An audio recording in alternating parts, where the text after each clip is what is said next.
আজকে বৃষ্টির দিনে চলে গিয়েছিলাম উৎসব মুভি দেখতে। খুব একটা প্ল্যান করে যাওয়া হয়নি, হুটহাট করে যে প্ল্যানগুলো হয় ওই প্ল্যানগুলো অনেক বেশি সাকসেসফুল হয়।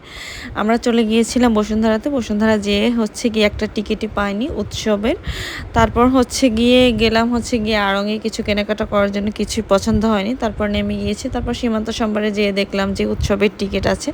তার আগেই হচ্ছে গিয়ে বেশ কিছু খাওয়া দাওয়া করে নিয়েছি। এখানে স্যান্ডউইচ আর নাচোস, কোক খেয়ে নিলাম। খেয়ে নিয়ে উৎসবের টিকিটটা কেটে ফেললাম, 2টা টিকিট।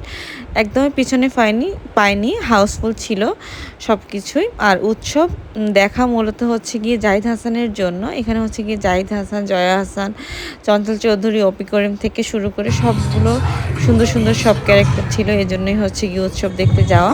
আর উৎসব মুভির রিভিউ দিব এক কথায়, একদমই অসাধারণ। যাদের হচ্ছে গিয়ে মনে হবে যে টেলিফিল্মের মতো বা নাটক মনে হবে, আমি বলবো যে তাদের মুভি দেখার যাওয়ার দরকার নাই। আর হচ্ছে গিয়ে যারা জাহিদ হাসানের ভক্ত আছেন অনেক বছর থেকে, তারা হচ্ছে গিয়ে একবার হলেও ট্রাই করতে পারেন। মুভিটা আমার কাছে মনে হয় যে আপনার কাছে অনেক বেশি ভালো লাগবে।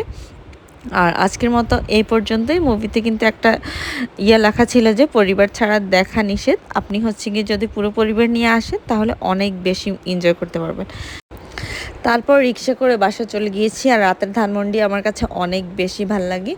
রিক্সায় করে বাসা যেতে সীমান্ত সম্পার থেকে খুব কাছাকাছি হয়, যেহেতু একদমই হালকা হালকা বৃষ্টি পড়ছিল। আর হচ্ছে গিয়ে বাসায় চলে গেলাম। যাওয়ার সময় হচ্ছে একটু কেক খেয়ে নিয়েছি। আজকের মতো এ পর্যন্ত। সবাই ভালো থাকবেন, সুস্থ থাকবেন, পরবর্তী ভিডিও দেখার অপেক্ষায় থাকবেন। আসসালামু আলাইকুম এভরিওয়ান।